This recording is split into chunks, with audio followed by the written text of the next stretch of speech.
Hey everybody, what's up? It's Patrick, and today it's all about the Nordic carved battle axe.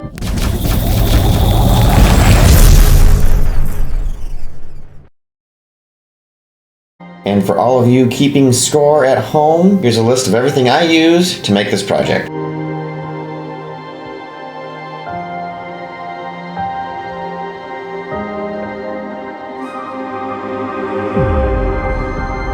To start this project, I had Katura make a pattern on Illustrator. She used a screenshot from the game to create the pattern.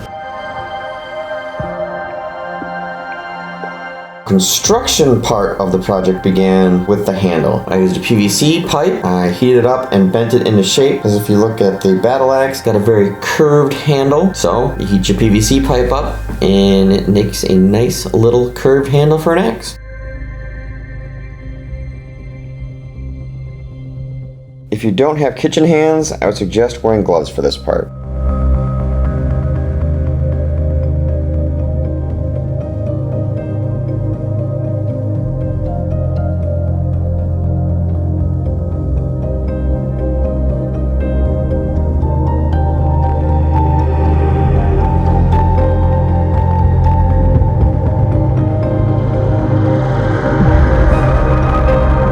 The cutting and shaping of the PVC pipe for the handle, that was the easy part for the project. The foam smithing part about the project, that was a little more difficult. If you've seen any of my videos before, you would know that I consider myself a novice when it comes to foam smithing. My comfort zone is in the 3D printing world. One of the skills I hope to unlock with this project is taking a 2D pattern and turning it into a 3D object.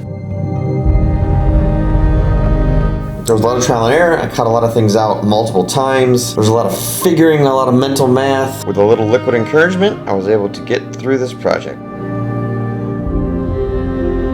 I continued working on the handle of the axe. I wanted to start with the easier part of the build, and then work my way up, gain some momentum, and head into the more difficult aspect of this whole build, and that's the axe head. For the handle, I used 3mm foam for all the embellishments.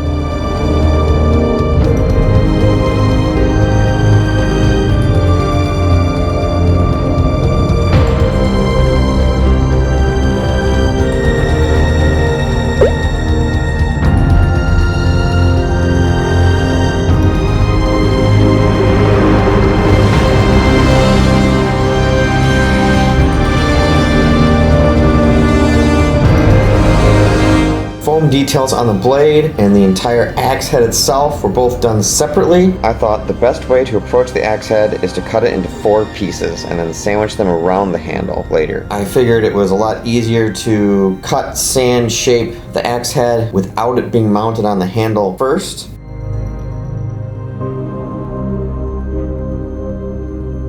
I would like to make a quick note that you'll see 2 axes under construction in parts of this video, and then at the end, it's just one finished axe. Well, I was going to have 2 axes. I wanted to dual wield the Nordic Ax. But we had some time constraints. We were taking this cosplay up north for a photo shoot. We just ran out of time. So the second axe had to be put to bed. It got stuck on a shelf, and now it's collecting dust, and hopefully one day I'll pick it back up, dust it off, finish it up. I broke out the Dremel to even out the seam lines before I put the ornate detail pieces on.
I cut a bevel into the blade before making a trip to the sander.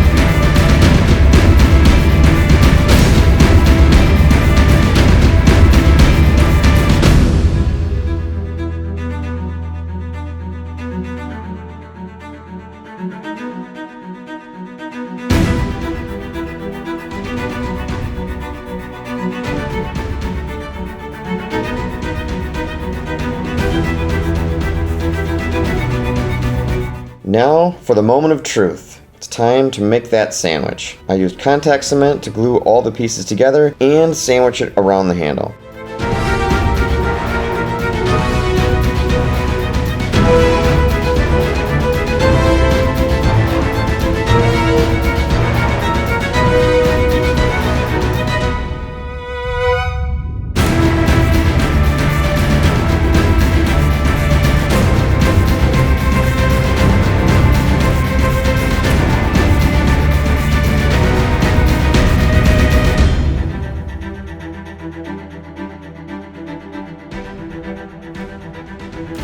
Now you may be thinking, Patrick, that is a really thick blade. Why would you do that? That looks nothing like your standard axe. Well, the simple answer is, it's what I wanted to do. That's how I wanted it to look. The secondary reason, the clock app, where we post a lot of our storytelling videos and where we're going to be using this prop a lot, doesn't really like weapons.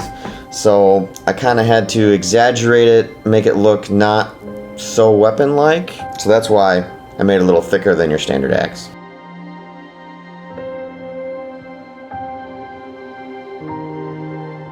Given that I was working with multiple layers of foam, you're going to see some seam lines. To fill in those seam lines, I used foam clay for this project. I needed something a little thicker to fill in the gaps around the handle, because your standard caulk really wouldn't work out so well. So I used foam clay to fill in those large areas and make it look like one uniform piece.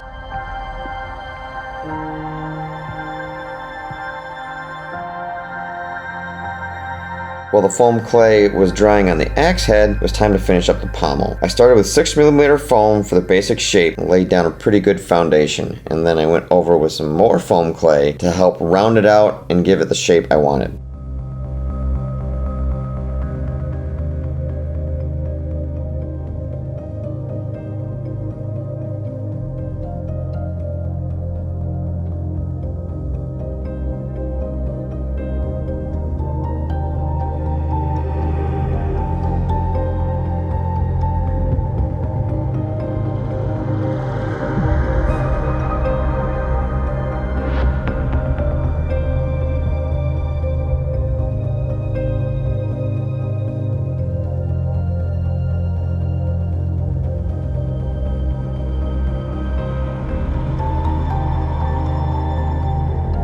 I was on to priming, and the standard primer for any foam prop is Plastidip. I gave it a couple thick coats before I moved on to painting.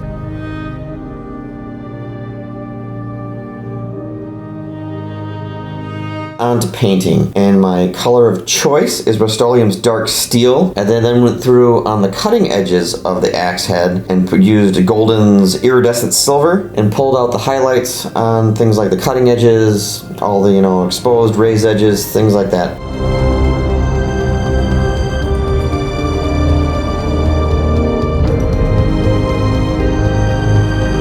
As for the weathering, I kept it pretty simple on this project. I just did a wash of yellow ochre and raw sienna. The last little bit of detailing I did for this piece was the handle. I took some white hockey tape, wrapped it around the handle where the grip would be, and then reached back into my preschool days for the weathering. I just took some brown paint, smeared it on my hand, grabbed the handle, voila, instant weathering.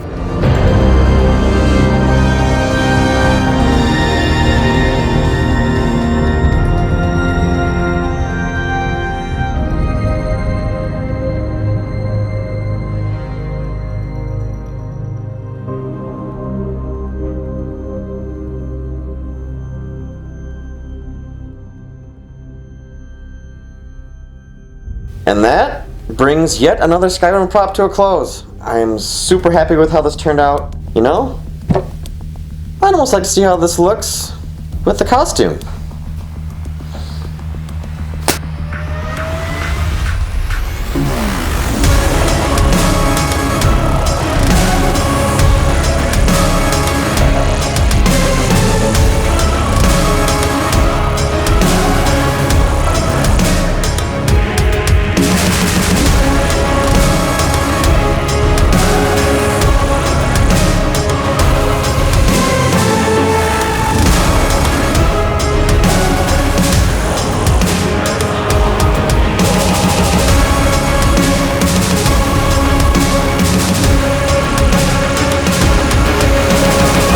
yeah, we have a little thing for Skyrim around here. I mean, it's an awesome game.